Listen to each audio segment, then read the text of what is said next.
Bien, tengan ustedes muy buenas noches. Disculpen los minutos de la tardanza. Quiero preguntarles si se escucha el audio antes de empezar con esta clase. Por favor, escriban al chat que se escuche el audio.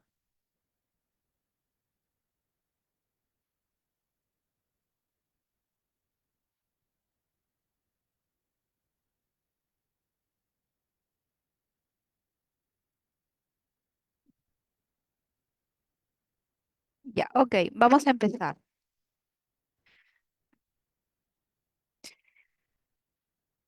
Sean ustedes bienvenidos y bienvenidas a este curso de actualización.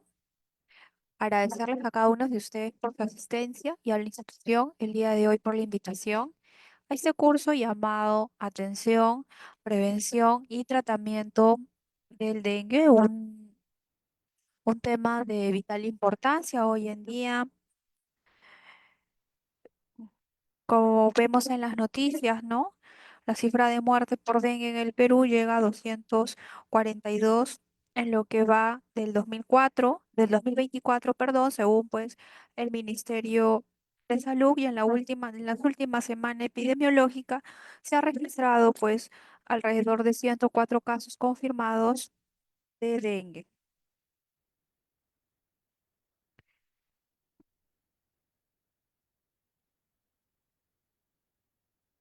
Bien, quien les habla es la magíster Vilma del Rosario Moquillaza Calderón, licenciada en enfermería, especialista en cuidados intensivos neonatales, magíster en enfermería con mención en ciencias de la enfermería, y actualmente soy enfermera asistencial del servicio de neonatología del Hospital Ricardo Cruzado Rivarola de Nazca. Bien, vamos a empezar hablando acerca del dengue, más que todo recordando conocimientos sobre este tema, sobre esta enfermedad, pues que hoy en día queja a nuestro país con muchas cifras de muertos y personas pues contagiadas. Como todos sabemos, el dengue es una enfermedad pues totalmente infecciosa, ¿no? Y hoy en día, no solamente en el Perú, sino también en lo que es las Américas, el principal motivo de consulta médica en las unidades de salud. Por eso es muy necesario nosotros como personal de salud reconocer y diagnosticar clínicamente la enfermedad, pues, ¿no? De un diagnóstico, brindarle al paciente un diagnóstico de manera temprana, ¿no? Brindarle un tratamiento oportuno y adecuado para diferenciar entre la vida y la muerte para aquellos que sufren la enfermedad, ¿no? Para no llegar a que nuestro paciente esté en peligro de muerte.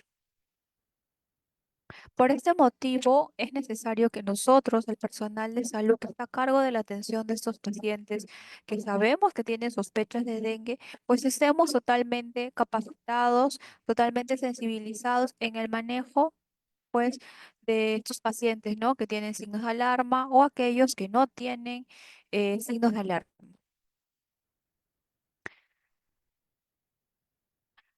Vamos a empezar definiendo lo que es el dengue.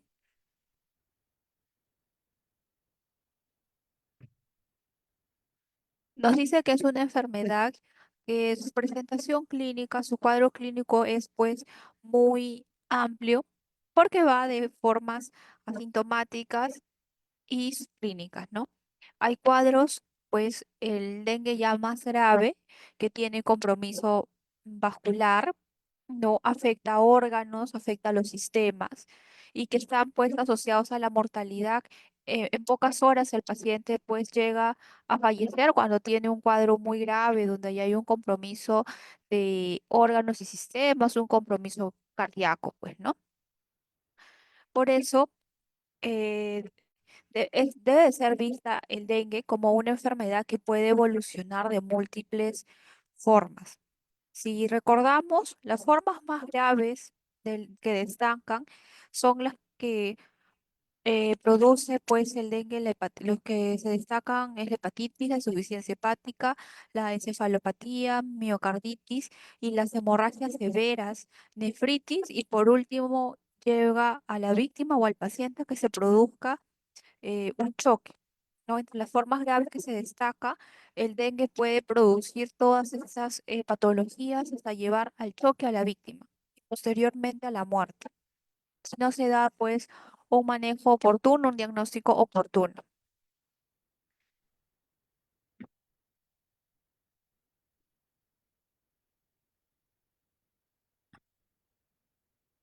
El dengue es transmitido como sabemos, por un mosquito, no por el llamado Aedes aegypti. Recordemos que este mosquito, este zancudo llamado Aedes aegypti, reside mayormente en las zonas tropicales y en las zonas, pues, eh, subtropicales.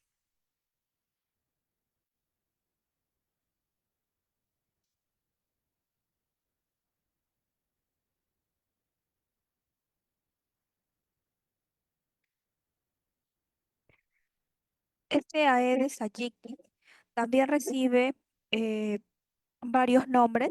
El Aedes aegypti es un nombre científico, ¿no? Pero es más conocido como el mosquito del dengue, el mosquito de la fiebre amarilla. Entonces sabemos que el Aedes es un portador del virus del dengue, como también de la fiebre amarilla, ¿no?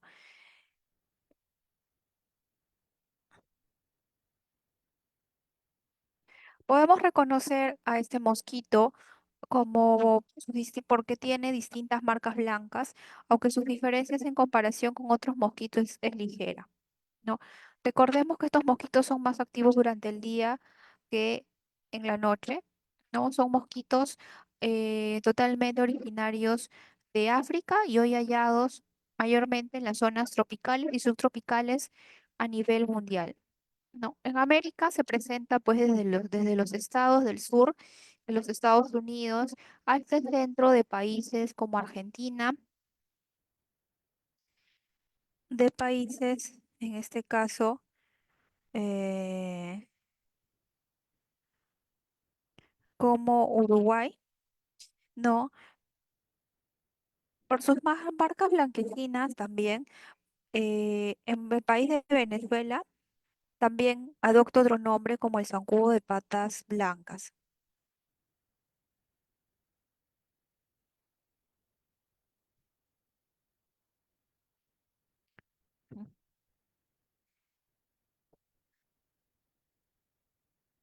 Entonces, en el año 2007, un grupo internacional de científicos llegó a completar pues la secuencia del genoma del mosquito, ¿no? Entonces, se dice, según la investigación, que el genoma de esta especie de mosquito fue secuenciada, ¿no? Por un consorcio incluyendo a científicos del Instituto Venter y de la Universidad de Notre Dame. Entonces, el esfuerzo para secuenciar el ADN es un intento de dar nuevos trayectos a la investigación y la creación de posibles insecticidas y las posibles modificaciones genéticas para prevenir que se expanda pues este virus. El Aedes es considerada la segunda especie de mosquito en poseer su genoma secuenciado pues completamente. Recordemos que la actividad de la Aedes disminuye cuando se encuentra en temperaturas por debajo de los 17 grados, pero requieren temperaturas constantes por debajo de los 12 grados para que dicha actividad pues desaparezca. Algunas investigaciones han llegado a la conclusión que existen individuos de esta especie de Aedes que han sido modificados genéticamente con el fin de limitar pues su reproducción para reducir así el riesgo de esta enfermedad.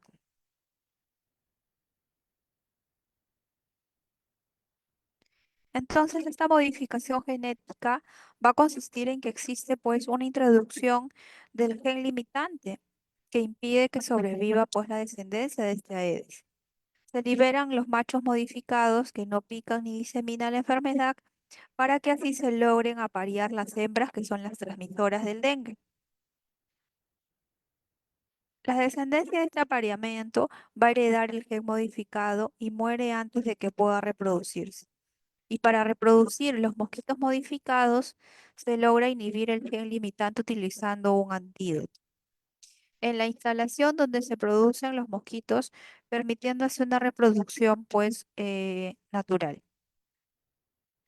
Entonces, sabemos que el dengue, dentro de las enfermedades virales, es transmitida por un vector que hoy en día, como sabemos, representa la mayor problemática de salud pública en el mundo, ¿no?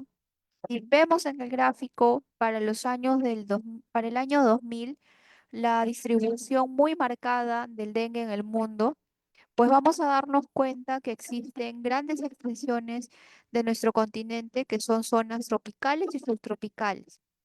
Entonces, tienen condiciones climatológicas que con factores de riesgo favorecen netamente al desarrollo de ese vector.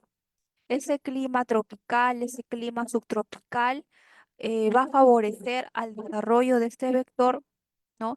Y es por eso que en las regiones, ¿no?, de las Américas se produce o hay mayor incidencia, pues, de los casos de dengue, la reproducción del Aedes,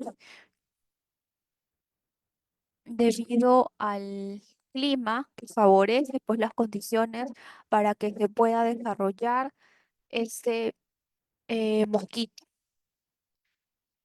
Entonces, hoy en día, la Organización Panamericana de la Salud, OPS,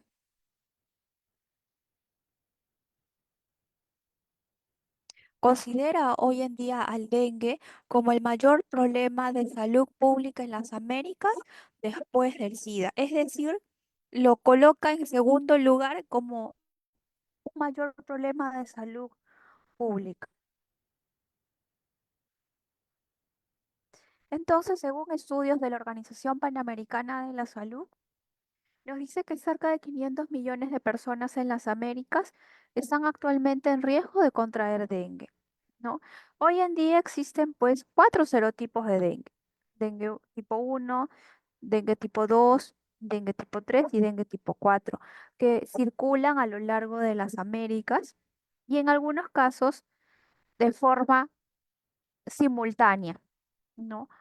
Y que hoy en día sabemos que el mosquito de la Aedes aegypti está ampliamente pues distribuido en toda la región de las Américas. Y recordemos que no hay una medicina específica para tratar el dengue, que esta enfermedad tiene un patrón de acorde a las estaciones, ¿no? La mayoría de los casos en el hemisferio sur pues ocurren en la primera parte del año y la mayoría de los casos en el hemisferio norte ocurren en la segunda mitad. Es por ello que la Organización Panamericana de la Salud, la Organización Mundial de la Salud, brinda constantemente asesoramiento y apoyo para prevenir y controlar el dengue, ¿no? Y esta labor se realiza sobre la base de la estrategia de gestión integrada para la prevención y control de las enfermedades arbovirales adoptadas por los Estados miembros de la OPS ya en el año del 2016. Y si hablamos en el 2008, los Estados miembros de la OPS o OMS establecieron una red de laboratorios del dengue en las Américas, llamado RELDA, sus iniciales, para favorecer las capacidades técnicas de diagnóstico del dengue. Actualmente, red de laboratorios llamado RELDA ha sido ampliada para incluir también entre sus estudios el diagnóstico para el chikungunya, fiebre del Zika, y hoy en día existen 40 laboratorios en 35 países de la región. La OPS y la Organización Mundial de la Salud apoyan constantemente al desarrollo de un modelo de sistema de vigilancia epidemiológica integrado para el estudio del dengue, chikungunya y Zika.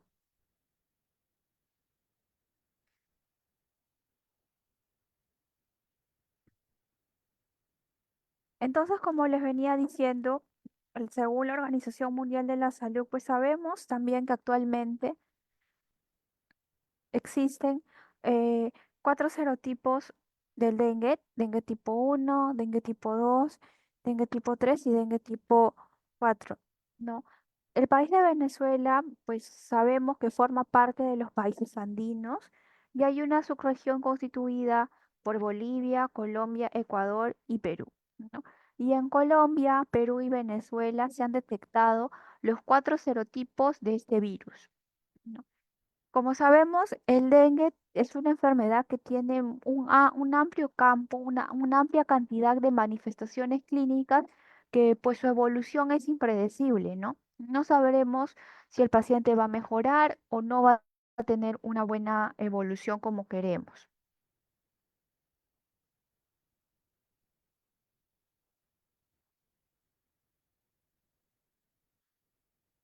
Entonces, recordemos que la mayoría de los casos sigue un curso de la enfermedad pues autolimitado y y es leve, o sea, el dengue leve en la mayoría de los casos, pero hay una pequeña proporción, una pequeña cantidad de pacientes que la enfermedad ya va a un curso más severo. ¿Por qué? Porque hay una extravasación de plasma con hemorragia o sin hemorragia. Ese es el dengue hemorrágico o sin hemorragia, ¿no? Y para ello ya necesita pues una rehidratación endovenosa, que es la terapia de elección, ¿no? Para evitar que nuestro paciente por las diarreas que presenta se deshidrate totalmente, pudiendo en algunos casos reducir así la tasa de fatalidad al menos del 1% de sus casos, ¿no? Por eso que nosotros como personal de salud tenemos pues que identificar las manifestaciones clínicas, que como sabemos es muy amplia estas manifestaciones. La mayoría de los casos tiene un dengue leve, no que es curable, sin complicaciones, pero hay una pequeña proporción de pacientes pues que ya la enfermedad progresa de una forma severa, donde puede haber extravasación del plasma, ¿no? Con presencia o no de una hemorragia visible, ¿no? Y recordar que la vía de elección, la terapia de elección es la rehidratación endovenosa. Sí o sí colocar una vía periférica para la rehidratación endovenosa. Si hablamos de epidemiología, eh, recordemos que el dengue es una enfermedad viral causada por un virus, ¿no? El cual se transmite a través de la picadura del mosquito llamados Aedes. La hembra es que transmite el virus, ¿no? Entonces, generalmente este Aedes aegypti se cría o tiene un hábitat totalmente en los domicilios.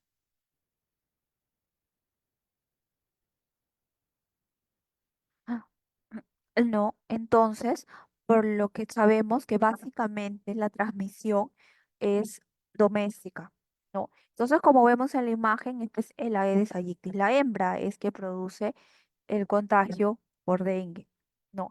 Entonces, el Aedes es el vector que produce el dengue y también es el vector que produce la enfermedad, pues, de la fiebre amarilla, ¿no?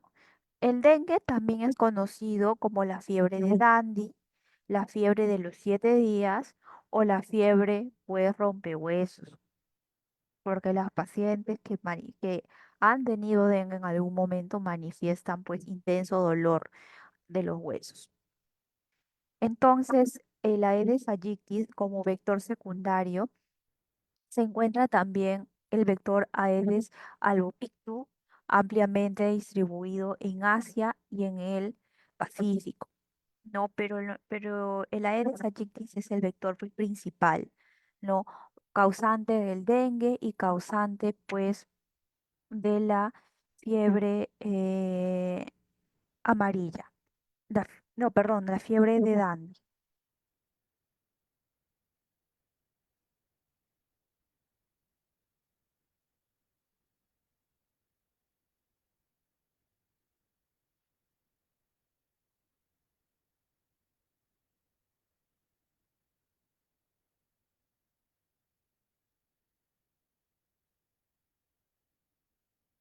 Entonces, ¿por qué decimos que el dengue es conocido como la fiebre rompehuesos, ¿no? O la fiebre quebrantahuesos? Porque debido al síntoma del fuerte dolor reumático en huesos y, y músculos es lo que ocasiona, ¿no? ¿No?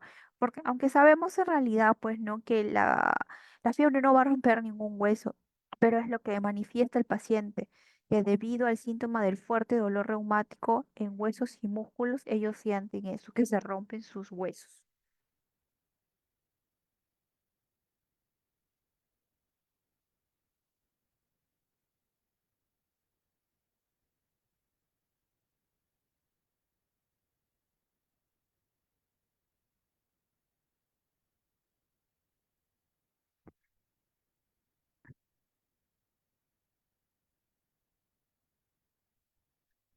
Y si hablamos de la fiebre de Dan, pues, ¿por qué se le llama así? Porque en este caso, en el siglo XVII, la palabra dandy fue dada por los ingleses, ya que ellos denominaban esta enfermedad como el dandy fever, debido a que era una marcha especial, un tanto presuntuosa, un poco rígida que adoptaban los pacientes cuando sufrían de dengue. Por eso es que se le llamaba, en este caso, la fiebre de dandy. Pero también los chinos la llaman la agua venenosa porque pensaban antiguamente, no, que estaba conectada con insectos voladores asociados pues al agua, ¿no? Esto se remonta a las primeras epidemias compatibles con el dengue en Latinoamérica y en el Caribe, ¿no? Que ocurrieron en las Antillas francesas en el año de 1635 y en Panamá en el año de 1600, pues, 99.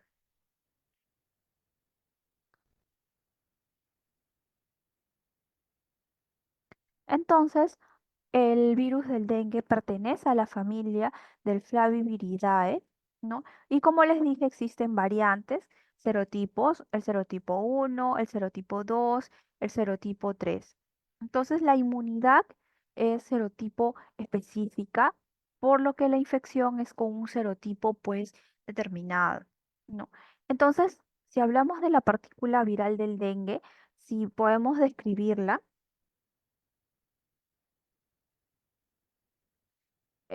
podemos decir que es de forma esférica y va a medir de 30 a 50 nanómetros. El virus del dengue en el ambiente no es un virus estable, es un virus inactivado fácilmente al contacto con el calor, a la desecación, al estar en contacto con desinfectantes que contengan detergentes o solventes eh, lipídicos, ¿no?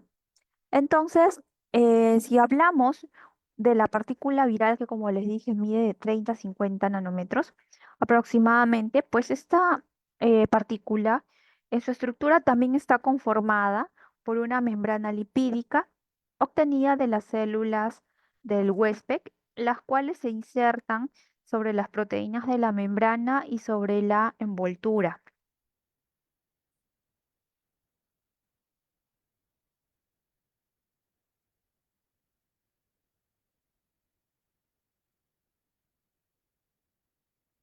Entonces, en este caso, el virus del dengue, como es un arbovirus de la familia del Flaviviridae, ¿no? Es un virus de forma totalmente esférica y tiene también un neocláxide que es isométrica de 25 a 30 nanómetros y su genoma es de un ARN monocateriano y tiene una polaridad, pues, en este caso, eh, positiva.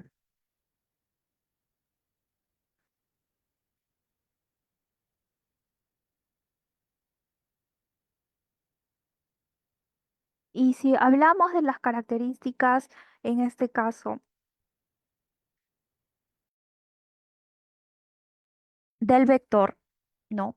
No, de la EDES, podemos decir que con respecto a su desplazamiento, el vector se puede desplazar en una distancia de 1200 metros a más y su actividad para el contagio, es decir, pican principalmente en el día.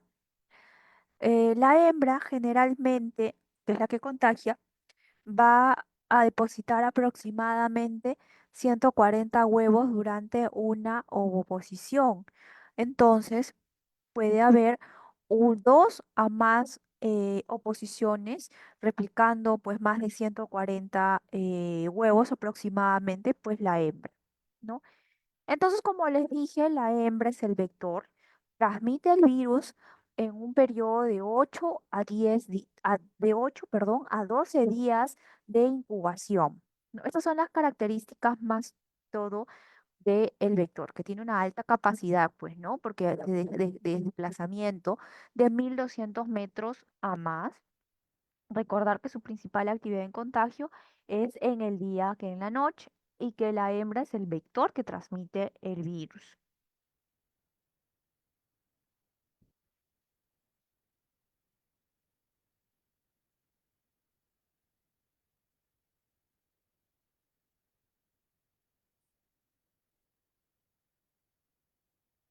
Entonces, si hablamos de características de este vector de la Aedes, de la hembra en este caso, tiene los palpos mucho más cortos que la Proboscide, ¿no? Tiene una característica taxonómica que la diferencia, ¿no? Presentando una forma distinta.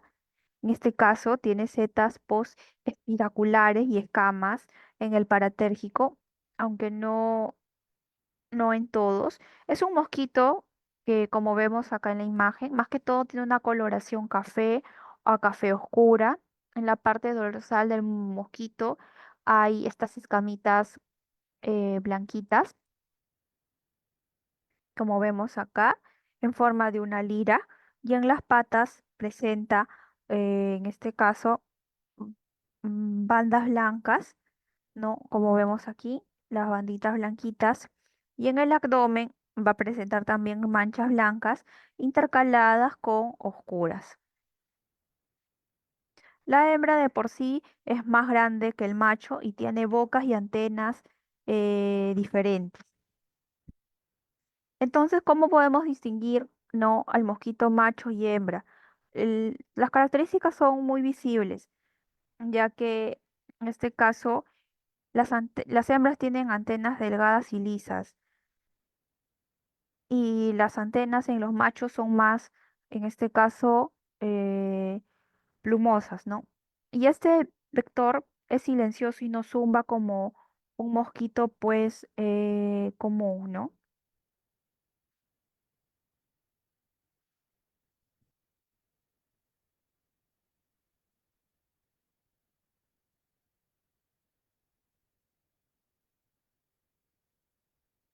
Entonces acá vemos el ciclo de vida del Aedes, ¿no? La etapa de huevo, que es la etapa eh, acuática,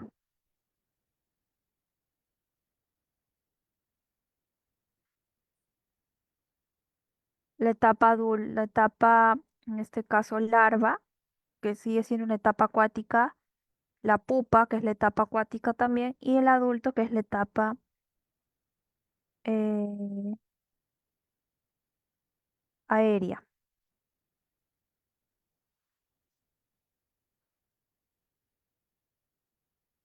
En este caso, la etapa del huevo, que es la etapa acuática, entonces, cuando están cubiertas con agua, perdón, en este caso, para la etapa huevo, los mosquitos hembras ponen huevos en recipientes con agua, a veces generalmente en llantas, ¿no?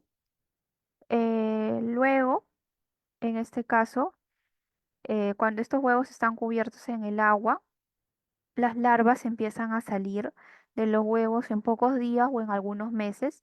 Entonces la etapa larva es la etapa acuática.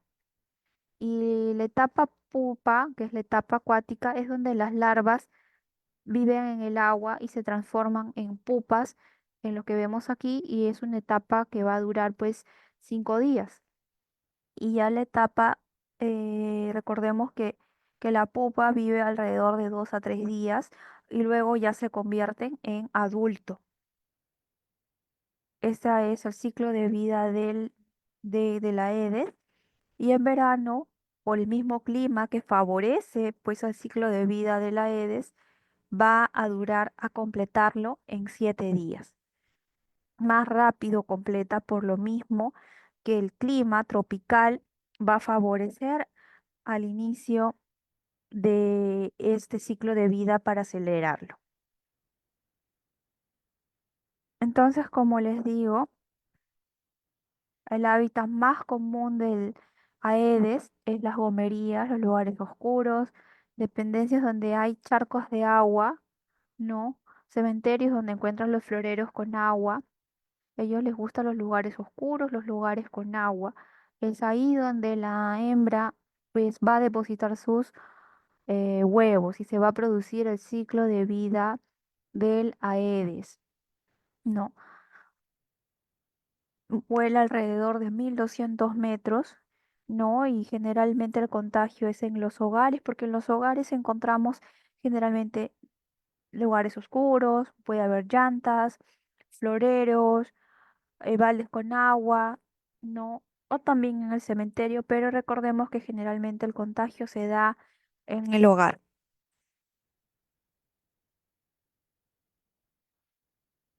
Entonces, vemos, según epidemiología, que la distribución de la Aedes se ha dado casi en 100 países tropicales y se calcula que aproximadamente 2,5 billones de personas viven en áreas donde hay riesgo de transmisión de la epidemia, que en algún momento estas personas pues van a contagiarse. Entonces, la incidencia anual del dengue alcanza alrededor de los 50 millones de casos por año, de los cuales 500.000 personas se encuentran hospitalizadas y 20.000 llegan a morir. Un 95% de todos los casos de dengue hemorrágicos ocurre en niños menores de 15 años de edad. En Nicaragua, existe la primera epidemia documentada de dengue que se presentó en el año de 1985, persistiendo hoy en día hasta la época actual en una forma endémica y surgen los brotes en diferentes departamentos pues del país.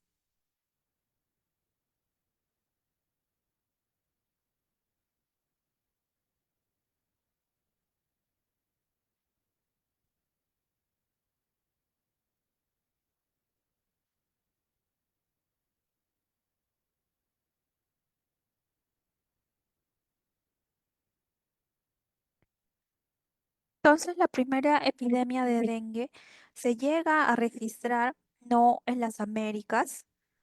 Aconteció en el siglo XVIII en Filadelfia, norte de los Estados Unidos de América, y fue descrita en el año de 1780 por Benjamin Rush también, en este caso, no.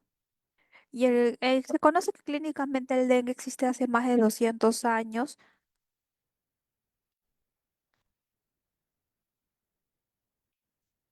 aunque también existen registros más arcaicos que dicen que esta enfermedad se encuentra en una enciclopedia china, ¿no?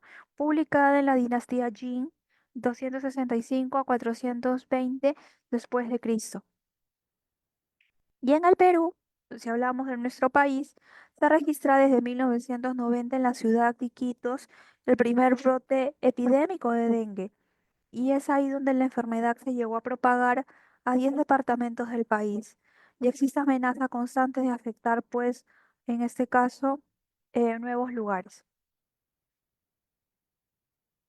La fisiopatología o las manifestaciones clínicas, recordemos que es amplia, ¿no?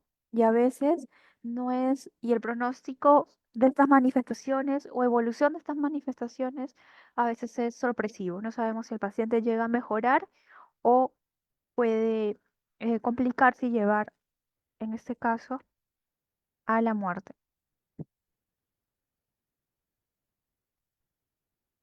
Entonces vemos el dengue clásico y el dengue hemorrágico. El dengue clásico es un dengue con signos de alarma o sin signos de alarma. Si hablamos del dengue que no es con signos de alarma, tenemos un dengue pues probable, no, en este caso, eh, si hablamos de con signos de alarma o sin signos de alarma, recordemos que El signo de alarma básico para reconocer a una persona con dengue es un dolor provocado en el abdomen, vómitos, acumulación clínica de fluidos, sangre de mucosas, hepatomegalia, una persona letárgica. Esos son los signos de alarma, ¿no?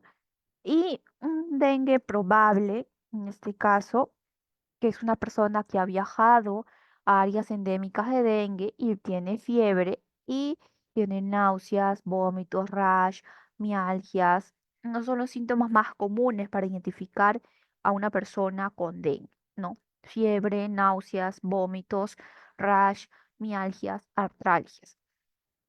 Y si hablamos de un dengue hemorrágico, ya pasando al dengue severo, pues encontramos que hay un escape severo de fluidos. Nuestro paciente se deshidrata, va a haber una hemorragia severa, daño severo de los órganos. ¿Por qué? Porque va a existir un escape severo de plasma que lleva a la persona a un estado de shock, puede haber acumulación de fluidos y el paciente va a tener distrés respiratorio, no va a ser capaz de respirar bien, va a haber una dificultad respiratoria y puede haber daño severo, ¿no? Puede haber hemorragia o también un daño severo en los órganos y afectar también la capacidad respiratoria del paciente, en donde nuestro paciente se puede complicar con este dengue y puede necesitar un apoyo ventilatorio hasta llevarlo pues a UCI.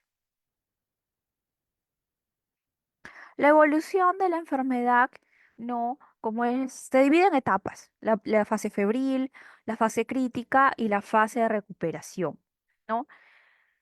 Dura aproximadamente esta enfermedad como 9 días.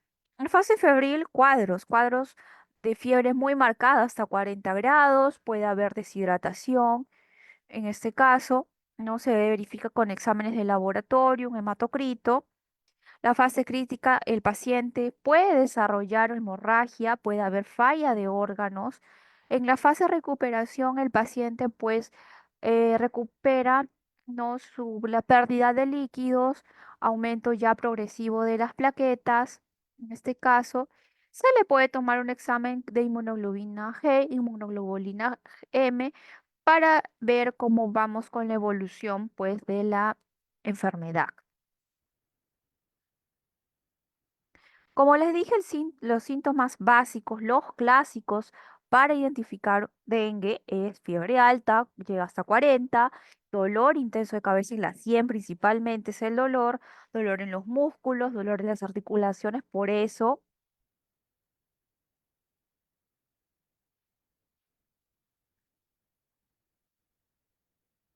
perdón.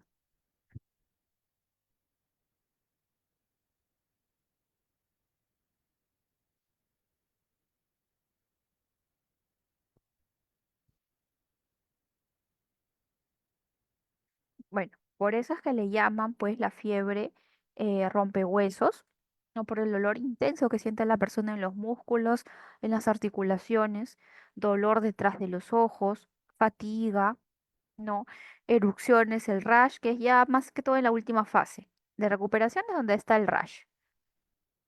En las manifestaciones clínicas, el periodo más o menos que la mayoría de los casos de pacientes que han presentado un dengue leve a veces no tiene ni síntomas y se cura en 1 o 2 semanas, pero hay casos poco frecuentes, pero puede suceder que hay pacientes que se agrava y causa pues el dengue la muerte.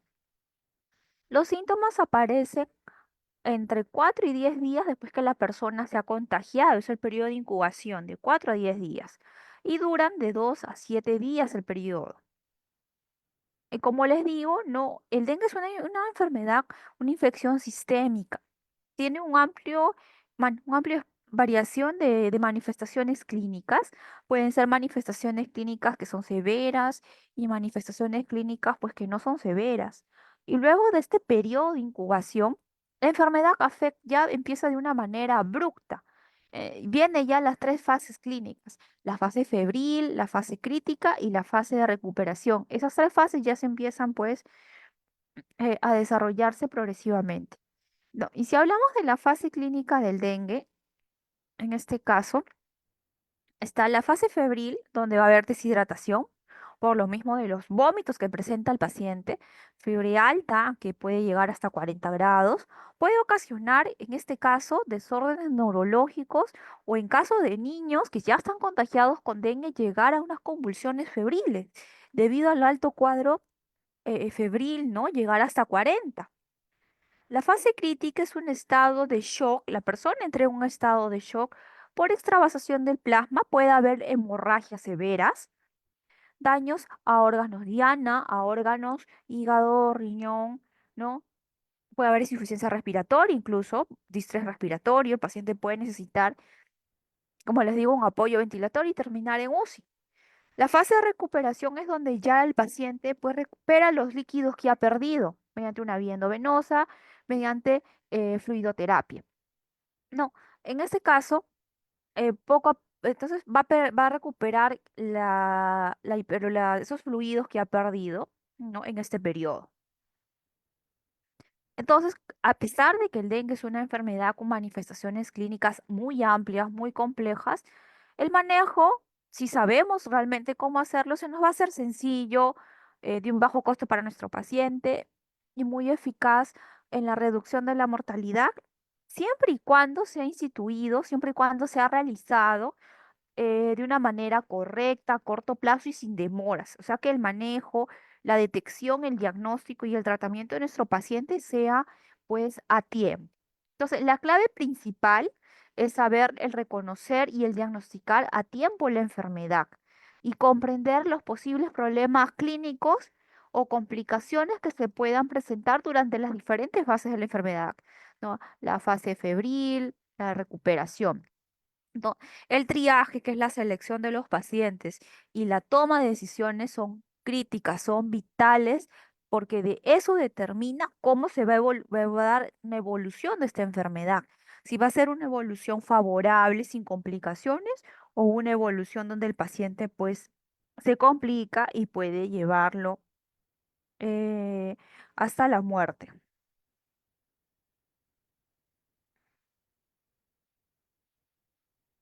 Bueno, hasta aquí alguna pregunta. Vamos resolviendo las preguntas. A ver, acá dice, ¿por qué se produce la hemorragia por dengue?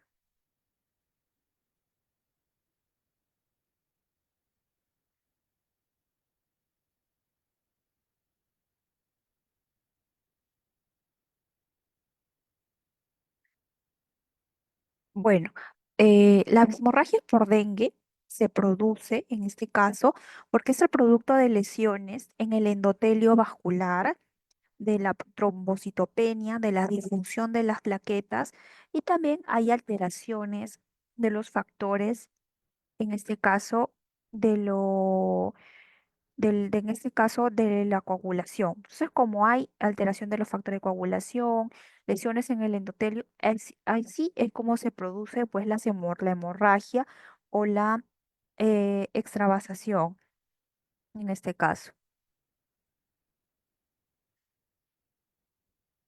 Entonces, cuando hay hemorragia interna, en algún caso, esta se da porque la persona ya tiene un dengue grave, ¿no?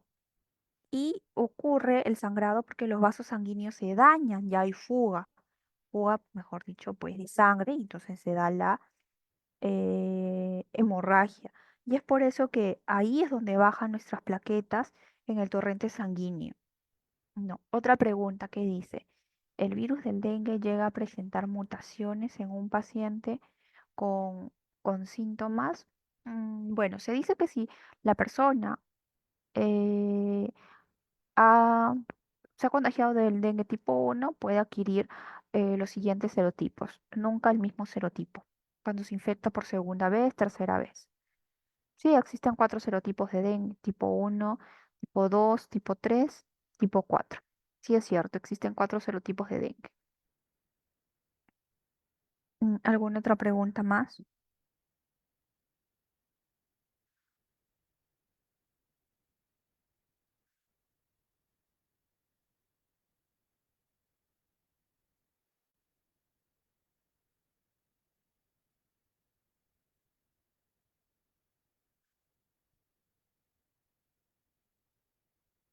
¿Cuáles son las diferencias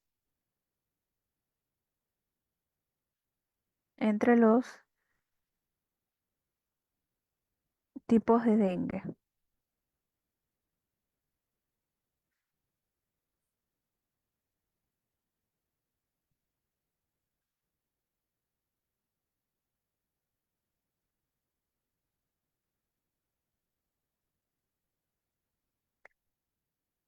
Entonces, recordemos que existe diferencias, ¿no? Porque el tipo 2 es el serotipo que con mayor frecuencia produce los casos severos de dengue, seguido por el tipo 3. El 2 y el 3 tienen los casos más severos de dengue. En cambio, el tipo 1 y 2 existen diferencias entre el potencial virulento de sus cepas.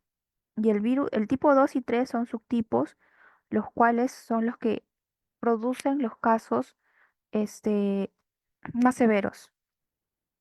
En realidad, pues los cuatro los serotipos, ¿cuál es el serotipo que infecta? Pues el uno es mayormente el que infecta, ¿no? Y ahí, como les digo, la persona, si se ha infectado con un serotipo, a la segunda, tercera vez que se infecte ya va a ser con otro serotipo. Cualquiera de estos serotipos es el que infecta. Cualquiera de por sí es el que infecta, ¿no? Cualquiera de ellos puede producir las formas más graves de dengue, hasta incluso puede producir la muerte de la persona si no se tiene un manejo adecuado. En sí, cualquiera de los serotipos.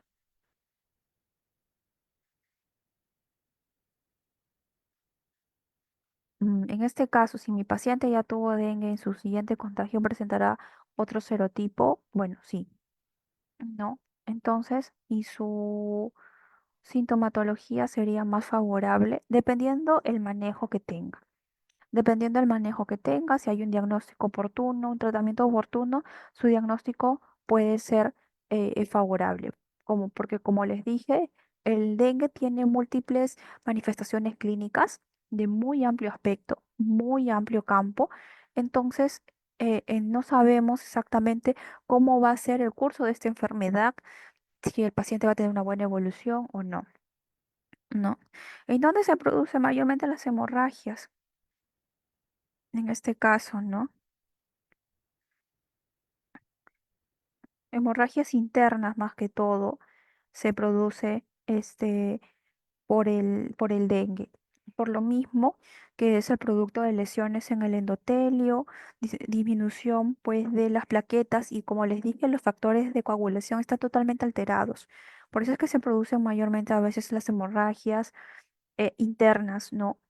Debido en parte a que hay una disfunción hepática por la infección. Las hemorragias se producen porque hay una infección más que todo de la disfunción del hígado. El hígado no funciona como debería ser por la infección de este virus, ¿no? El tratamiento para niños y adultos básicamente es la rehidratación. Rehidratación. Tenemos que hidratar a nuestro paciente. Recordemos que tienen náuseas, tienen vómitos y tienes que recuperar las pérdidas de líquido que ha eliminado tu paciente a través de los vómitos. Es muy importante un tratamiento endovenoso, hidratar a nuestro paciente. En este caso, ¿no? No darle la aspirina porque es un anticoagulante. Más que todo el tratamiento del el dolor de cabeza es con paracetamol. La población de riesgo, diríamos, la población de riesgo no solamente es niños y adultos, es cualquier persona que viva en un ambiente donde hay condiciones favorables para que la Aedes aegypti pues llegue a incubar sus huevos, ambientes donde hay agua, ambientes oscuros, ¿no? Recordemos que ese es el ambiente que le gusta a la Aedes aegypti para incubar sus huevos, ¿no? ¿Cómo actuaríamos si sería una gestante, bueno, infectada? En este caso, a la gestante generalmente la derivan a un establecimiento de salud y le colocan un mosquitero, ¿no?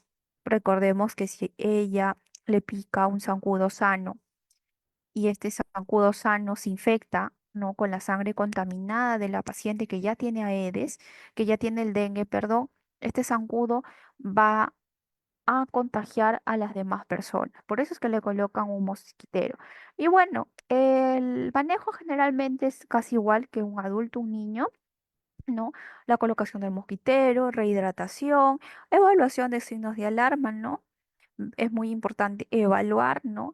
Hidratar a nuestra paciente, no puede perder líquidos por el tema de que puede producirle daños al producto, ¿no? En este caso, identificar la hemorragia, ¿no? Si es por el dengue que ha sufrido o también porque tiene tal vez amenaza de aborto o amenaza de parto, pues pretérmino, generalmente, y sus exámenes, pues de laboratorio, no ver sus plaquetas, un hemograma, ¿no? Para ver cómo va la paciente, ¿no? Y si pierde, pues, abundante sangre, si hay una hemorragia muy marcada, tenemos que ya pasarle pues paquetes de sangre para recuperar la sangre pues perdida. En este caso se podría decir. Ese es el manejo más que todo de una gestante. ¿Alguna otra pregunta? Sino para continuar.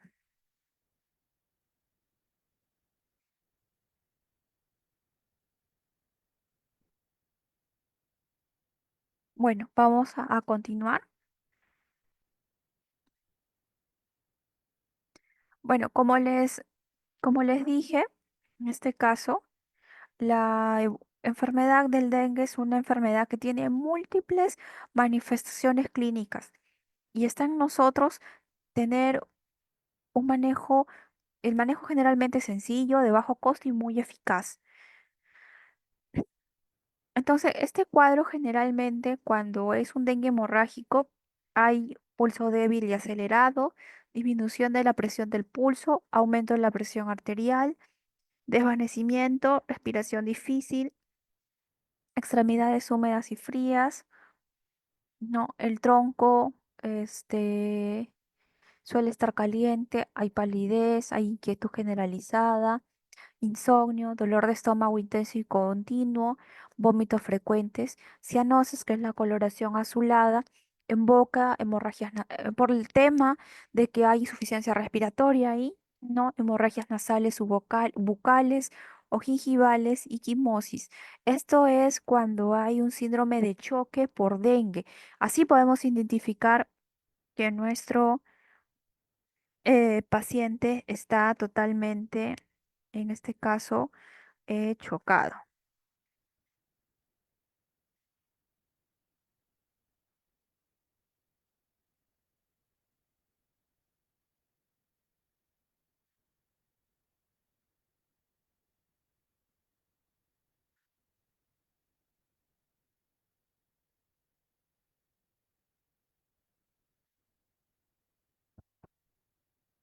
Entonces, definición de caso.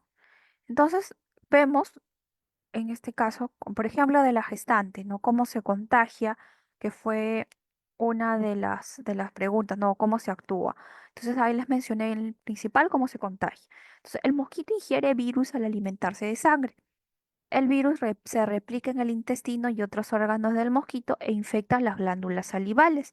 Y el virus el virus replica en las glándulas, pues, salivales. Y el virus se transmite al humano en saliva del mosquito y el virus se replica en los órganos. Por eso es muy necesario aislar con mosquitero a la persona ya infectada. Recordemos que la hembra deposita los huevos en el agua limpia. Le gusta el agua limpia, el agua estancada, dentro y alrededor de la casa.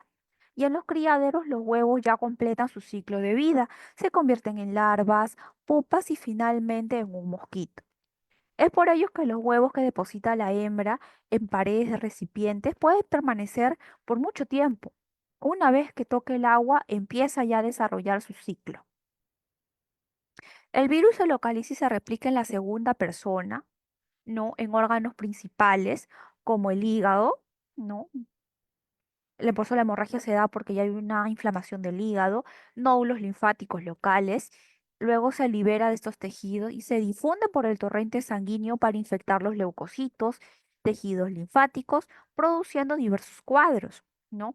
Recordemos que estos síntomas comienzan en un promedio de 4 a 7 días después de que el Aedes haya picado a la persona. Y el periodo de incubación intrínseca dentro de los seres humanos ese es el periodo de incubación, de 4 a 7 días en el humano.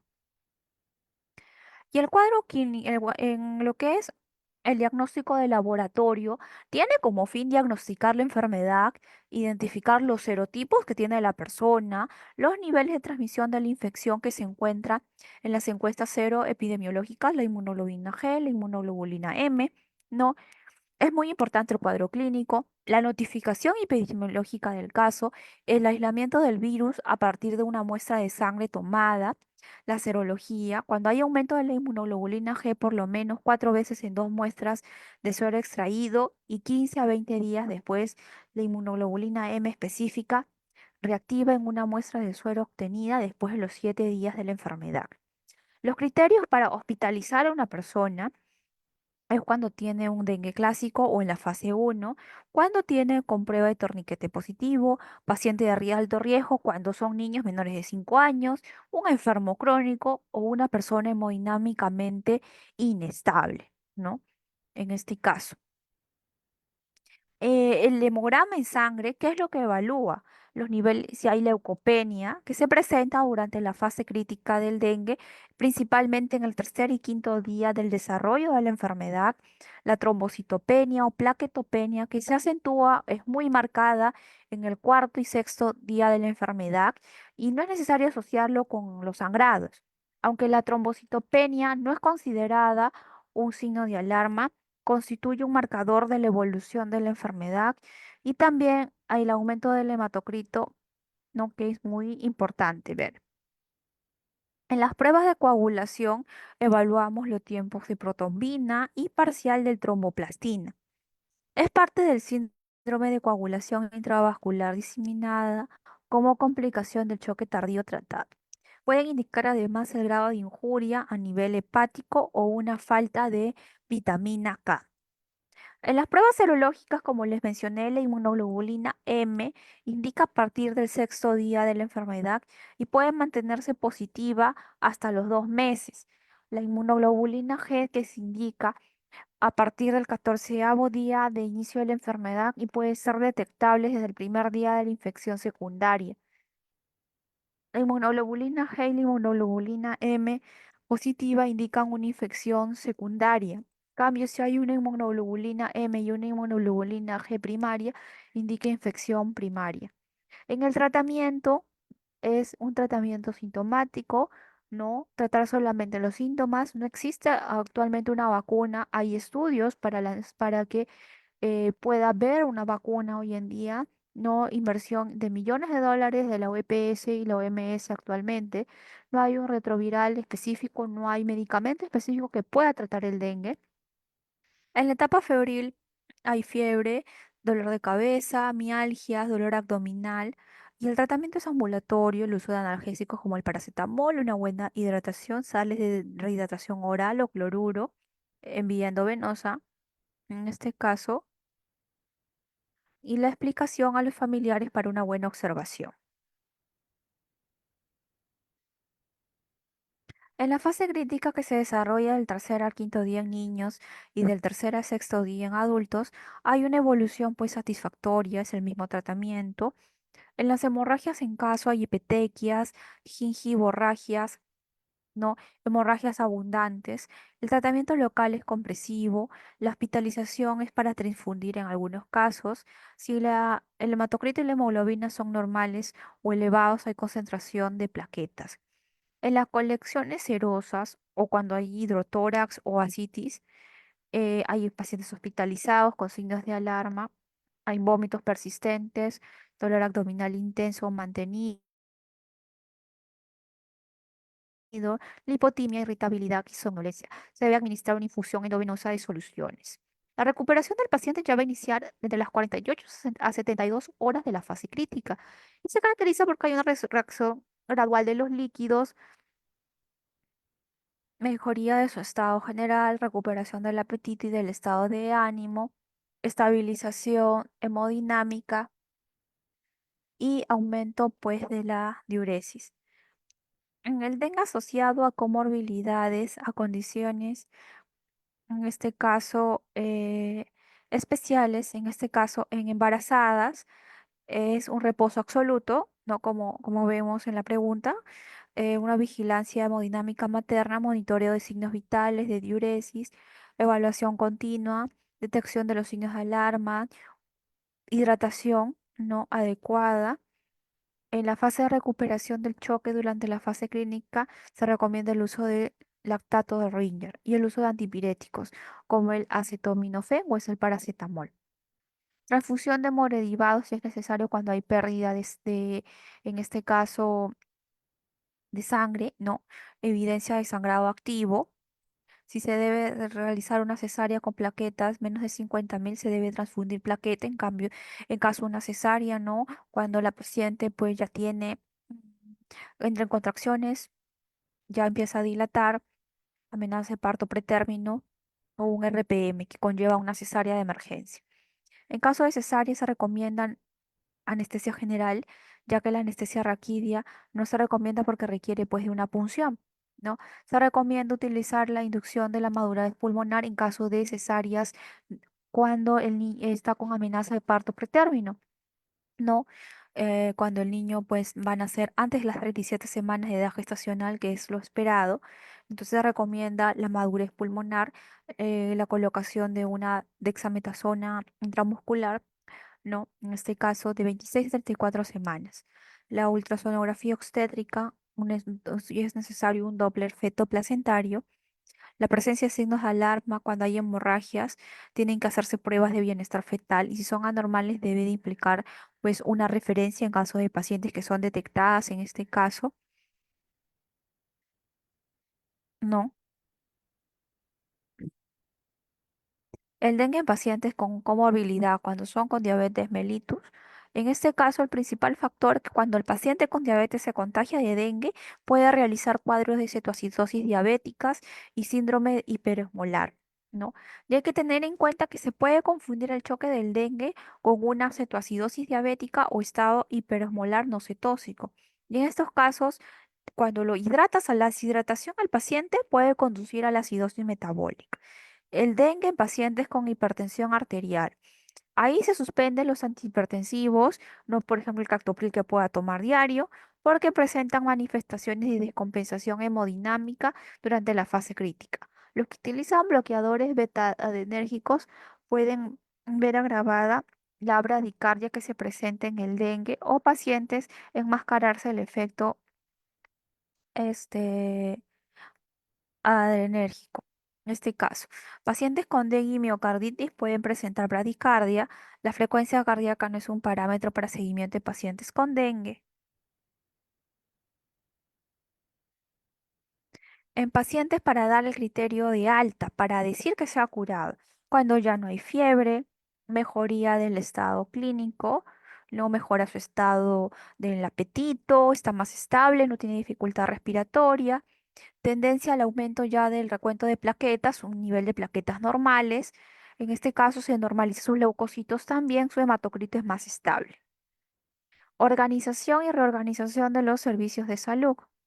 El paso uno es la evaluación general, ver su historial médico que incluye información, síntomas, su examen físico, investigación incluyendo exámenes de laboratorio de rutina, diagnóstico, evaluación de la fase de la enfermedad, el manejo, la notificación de la enfermedad, toma de decisiones, control de pacientes de los contactos y del ambiente inmediato, notificaciones, aislar a la persona, desinfección concurrente, ninguna, cuarentena no puede guardar, inmunización no existe vacuna, y investigación de los posibles contactos y la fuente donde se infectó.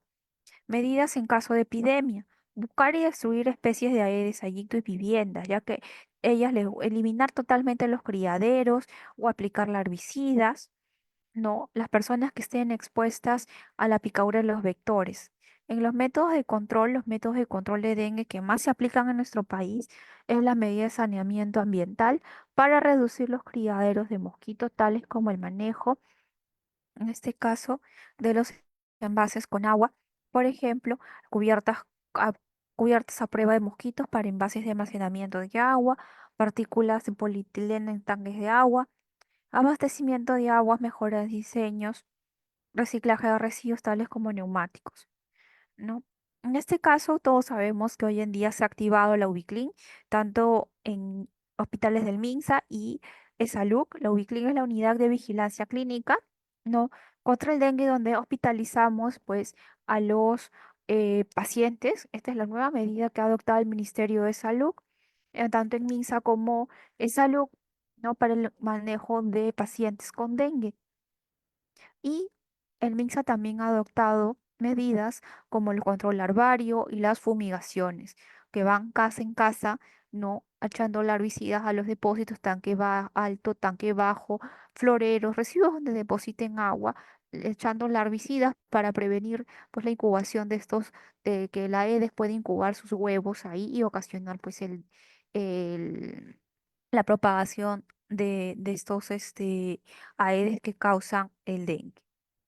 No, por eso el control larvario y entomológico es una realización de la actividad por personal de salud que busca identificar y controlar cualquier depósito en donde se almacene agua, como baldes, tanques, maceteros, ¿no?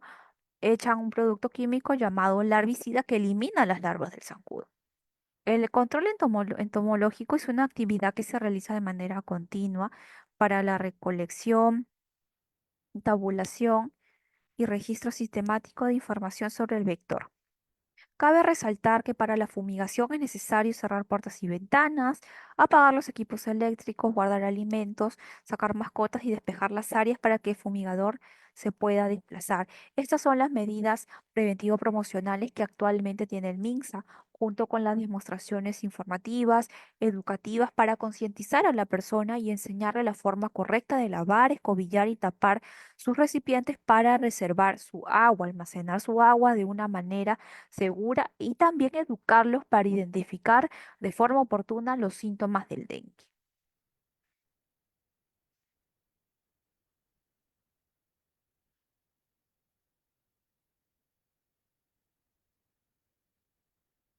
A ver, acá hay preguntas.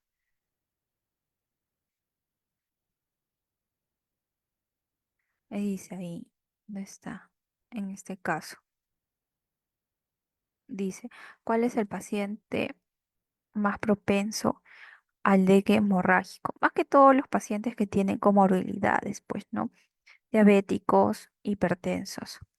¿Cómo puedo decir que mi paciente se curó de dengue cuando ya tiene, en este caso, no hay fiebre, tiene mejor apetito, mejor semblante, ya no refiere dolores de cabeza, no refiere, en este caso, dolores musculares y por examen de laboratorio se estabilizan los leucocitos, su hematocrito también, en este caso?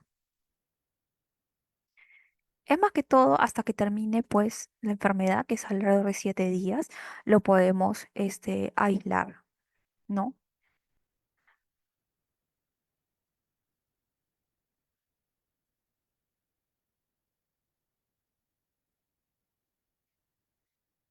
Ya, ¿alguna otra pregunta más?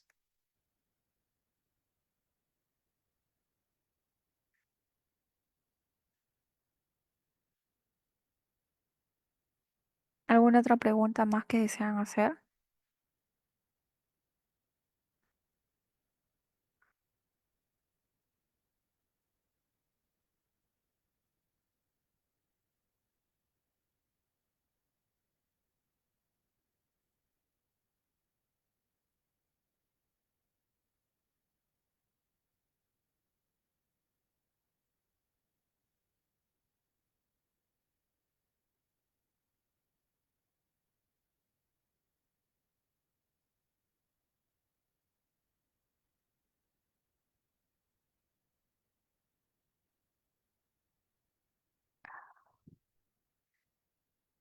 Si es gestante, ¿cuál es el tratamiento?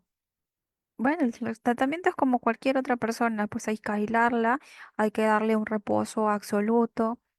El tratamiento endovenoso, ¿no? En este caso para evitar la pérdida de líquidos, ¿no? y cuál es y cuando hay hemorragia, ¿no? En este caso, cuando los niveles, pues, de plaquetas bajan, ¿no? Y hay hemorragia, pero incluso tenemos que saber identificar si es la hemorragia por dengue o porque hay un factor de riesgo, ¿no? Por ejemplo, tiene amenaza de aborto, amenaza de parto pretérmino, ¿no? En la amenaza de aborto y la amenaza de parto pretérmino hay hemorragias, entonces tenemos que identificar si la hemorragia es por dengue o es por su mismo embarazo. Eh, Generalmente cuando son síntomas leves, el manejo que hace MINSA y salud es que te dan el tratamiento para tu casa y te dicen que si hay una complicación más grave, ¿no? En caso que la persona empiece a sangrar, no, o hay síntomas más fuertes, puedas traerlo al establecimiento. Pero generalmente el tratamiento es en casa, en ambulatorio te dan el tratamiento, en caso que sea síntomas leves. ¿Alguna otra pregunta?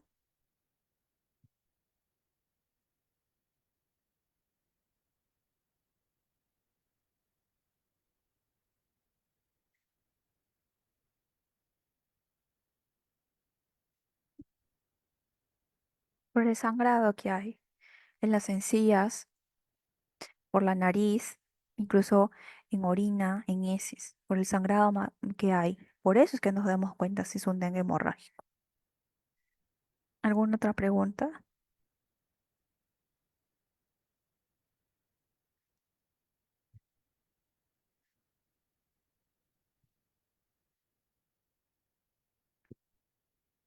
¿Qué pasó con el caso del ingeniero, en este caso, eh, bailarín? Bueno,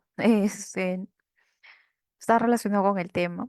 Y brevemente les diré que según las noticias, pues ingresa a un hospital, ¿no? A un salud de Chiclayo, fue totalmente trasladado a los cuidados intermedios y luego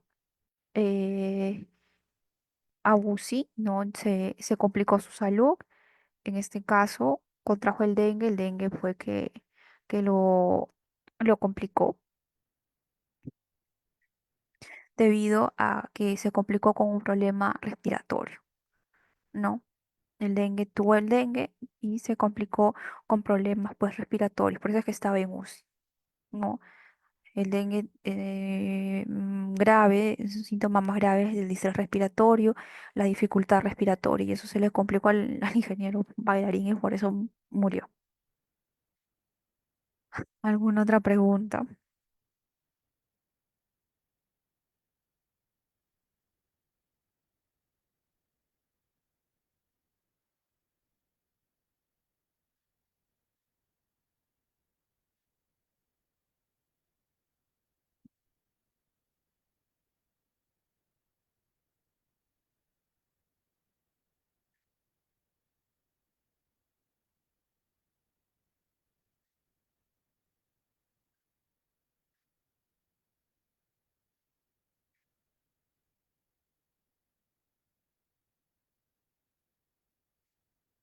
¿Cuánto dura el sangrado con dengue? Generalmente cuando es un hemorrágico dura entre 5 y 7 días.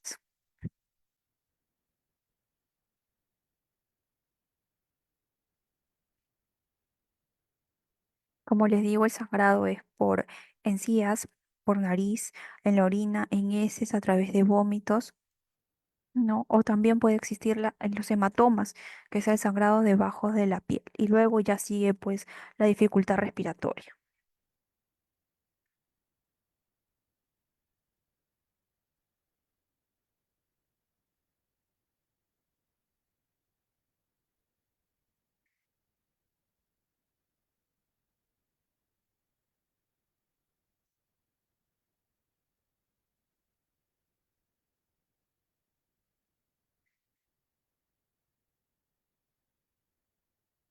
¿Alguna otra pregunta? Si no, damos por finalizada la charla.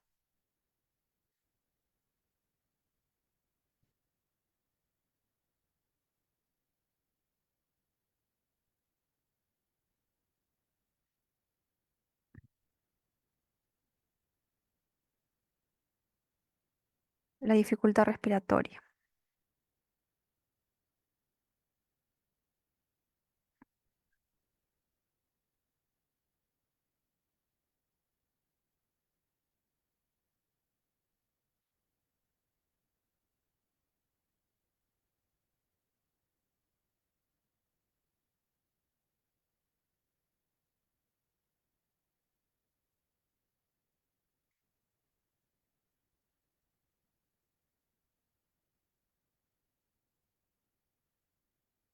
Bueno, agradecerles a cada uno de ustedes por su asistencia el día de hoy a este curso, a su atención. Gracias también por las preguntas. Que tengan ustedes muy buenas noches. Agradecerle a la institución una vez más por el día de hoy, por la invitación. Gracias a ustedes también. Muchas gracias a ustedes.